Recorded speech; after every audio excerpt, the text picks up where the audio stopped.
Moto Müzika kanalından herkese merhabalar. Güzel bir yaz akşamında gün batımına doğru motosikletimi sürerken sizlere motosiklete başlayıp da bir türlü cesaret edemeyen veyahut da cesareti kırılan insanlarla ilgili bir şeyler anlatmaya çalışacağım. Bu arkadaşların cesareti nasıl kırıldı? İşte motosiklet iki tekerli, şeytan işi, kaporta sensin, benim kaynımın yeğeninin torununun bilmem nesi motosiklet kazasında öldü gibi. İşte çoluk çocuk sahibi olduğun, artık uslan, sanki bir yaramazlıkmış gibi motosikleti. Bu tür ön yargılardan dolayı motosiklete iç geçirip de ulan ben de motorcu olabilirdim veyahut da gençliğimde ben de motosiklete binebilirdim. Sizin için de ayrıca yaşı gelmiş geçmiş olarak düşünen abilerimiz sizin için de geç değil. Motosiklete her yaşta başlanır. Bir şekilde cesareti kırılan insanlarla ilgili kendi anlayışıma göre, kendi mantığımla bir şeyler anlatacağım. Bu tamamen benim fikrim, benim düşüncelerim. Tabii ki diğer motosiklet süren arkadaşları, yıllarca motosiklet süren, yeni motora başlamış arkadaşları da dinlemenizi tavsiye ederim. Sonuçta akıl akıldan üstündür. O zaman yavaşça konuya giriş yapalım. Haydi başlayalım.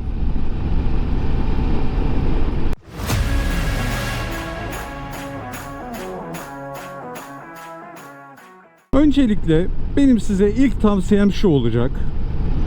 Motosiklet hakkında hiçbir bilgisi olmayan, hatta motosikletin üstüne oturmamış olan insanların fikirlerine riayet etmeyin. Sizin iyiliğiniz için bir şeyleri söylediğini düşünürler. İyi niyetlidirler ama bilmedikleri çok şeyler vardır. Veyahut da kendilerinin hiçbir zaman motosiklet süremeyeceğini, korktuklarını itiraf edemezler. Sizlerin de onlar gibi olmanızı isteyebilirler.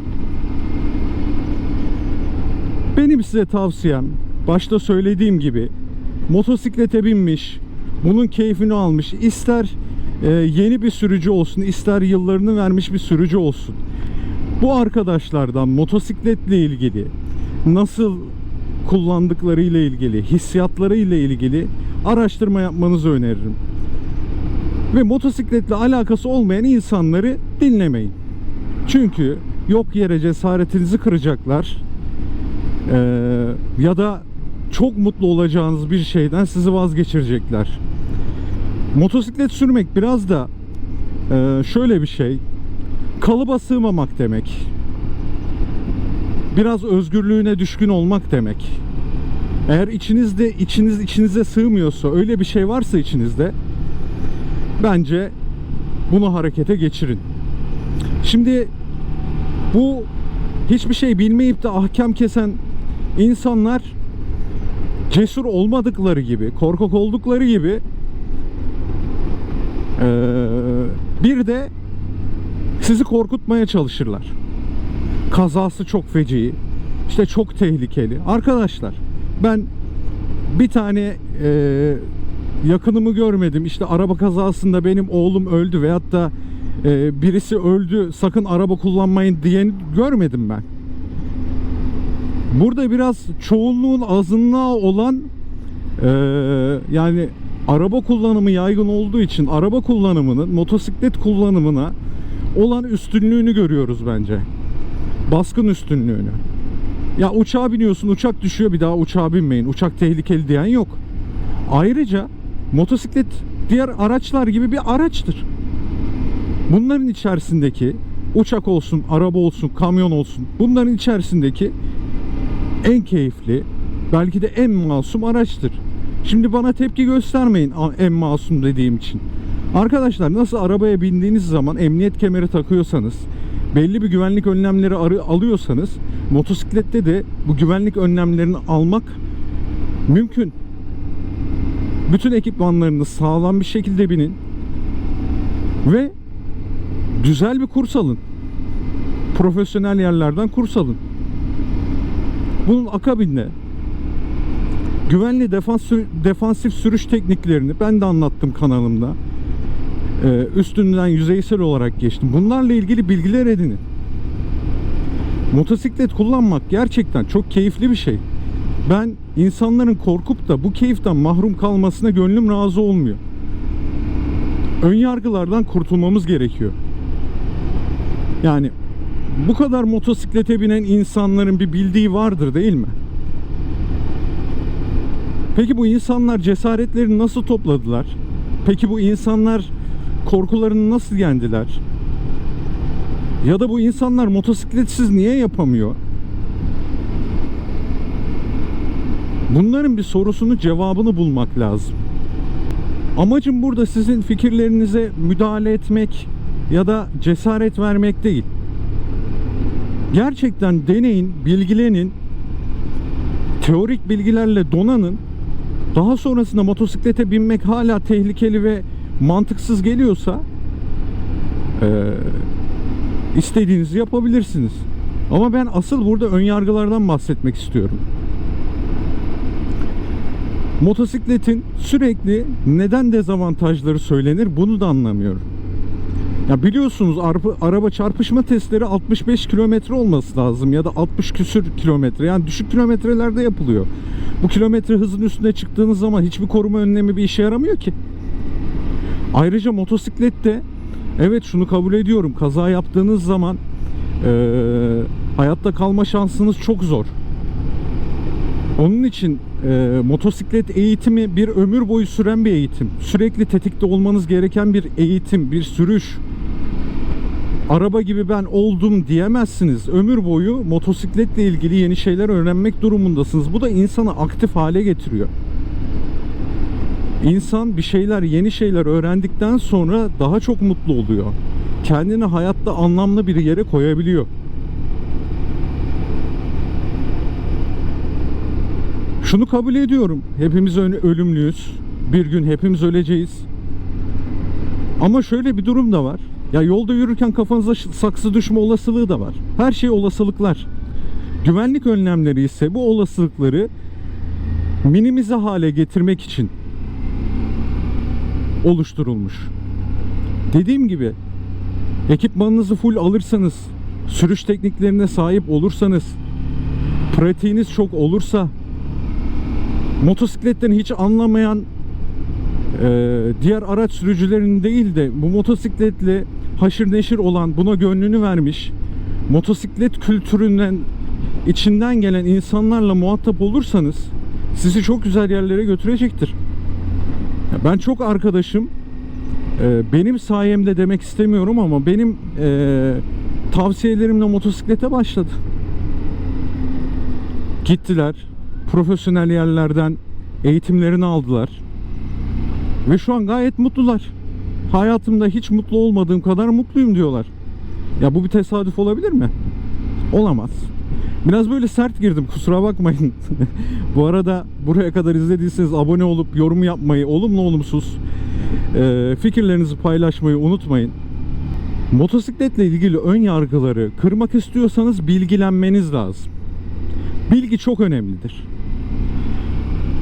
İnsan bildiği şeyden korkmaz arkadaşlar. Bilmediği şeyden korkar.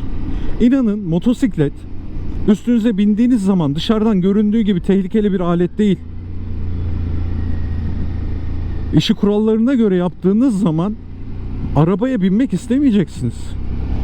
Araba ya da bunu bir ulaşım aracı olarak, sadece bir ulaşım aracı olarak görmeyin.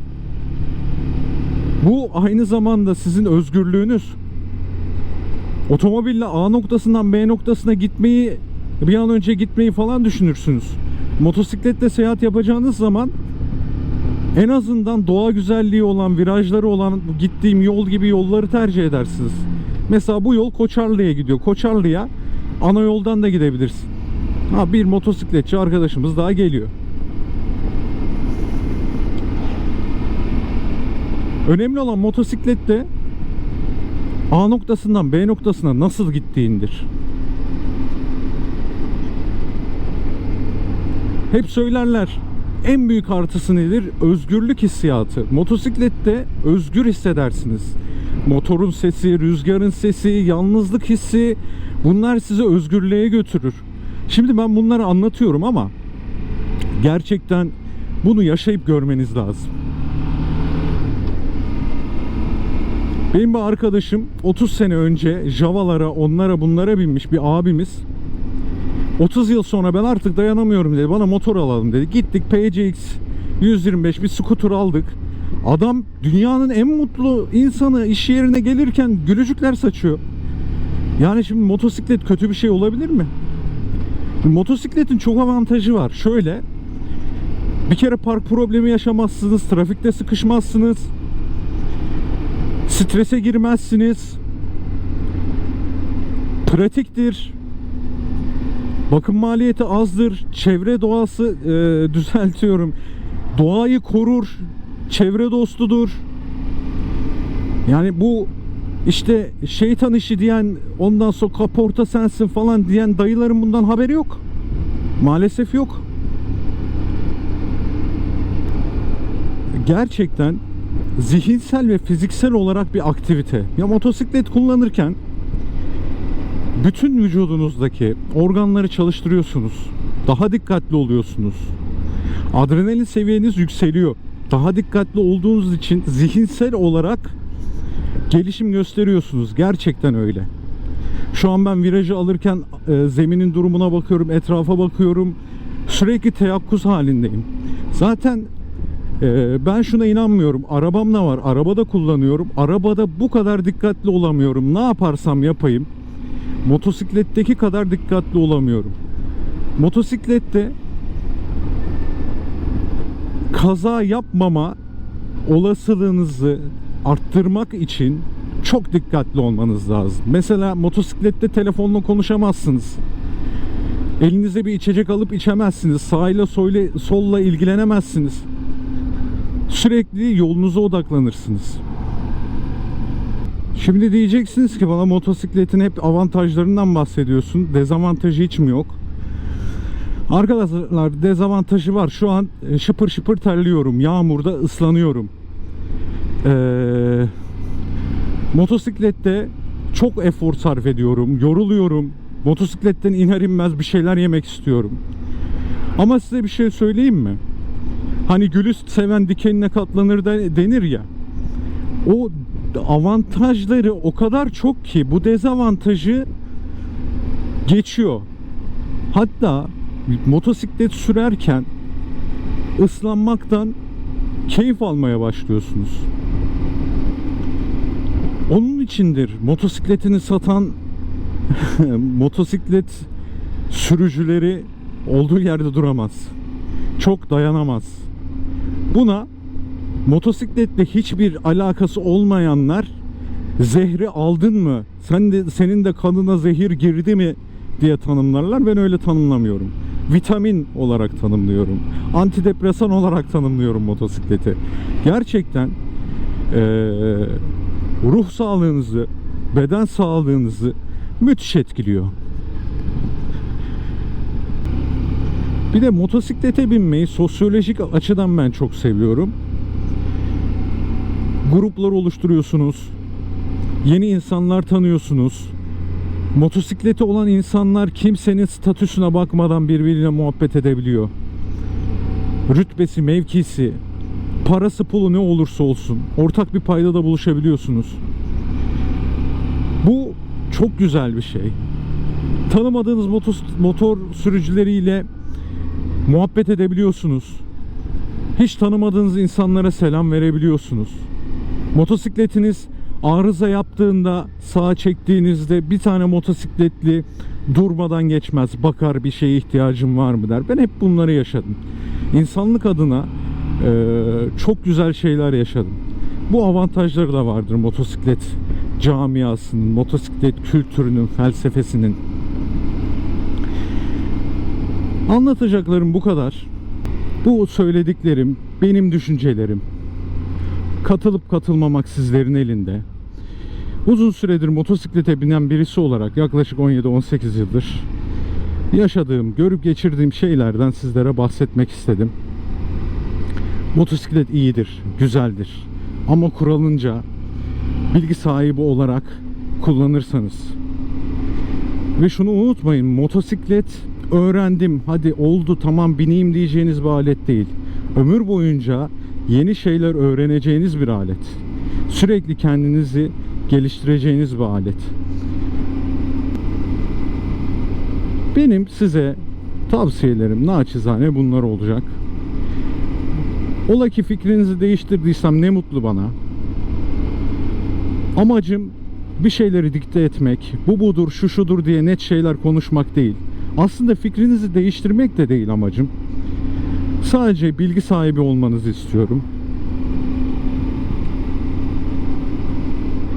Motosiklete başlamadan önce bu söylediklerime riayet ederseniz daha sağlıklı bilgi edinir ve çok sağlıklı kararlar verirsiniz. Başlangıç motoru ne olmalı? Motosiklete başlamadan başladıktan sonra düzeltiyorum. Neler yapmalıyız? Neye dikkat etmeliyiz? Bununla ilgili de bazı şeyler söylemek istiyorum ama bunu bir sonraki motosiklet videosu konusuna bırakalım. Kendinize çok iyi bakın. Motosikletle kalın. Hoşça kalın.